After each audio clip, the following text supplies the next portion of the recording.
High বন্ধুরা, আমরা চলে এসেছি এখন শরৎচন্দ্রের বাড়ি, দেখতেই পাচ্ছ। তো আমরা আজকে কিছু নতুন ভিডিও তৈরি করব। তো ভিডিওগুলো যদি ভালো লাগে আমাদেরকে সাপোর্ট করবে, পাশে থাকবে।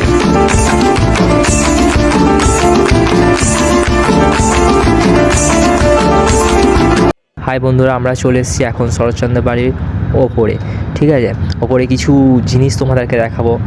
তোমরা যদি দেখে থাকো কমেন্ট করো, আর না দেখে থাকলে আমার ভিডিওর পাতায়, যার নামটা শোনার পরেই আমাদের আসে সেই মুভি দেবদাস, যেটা কম বেশি সবাই দেখেছো।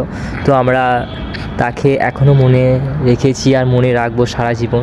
তো এভাবেই আমাদের স্মৃতিতে কখনো না কখনো, কোথাও না কোথাও আমাদের মনে পড়ে যাবে সেই শরৎচন্দ্রের লেখা কিছু গল্প, উপন্যাস, যেগুলো আমাদের সাথে থেকে যাবে আমাদের জীবনের সাথে সাথে প্রতিটা মুহূর্তে।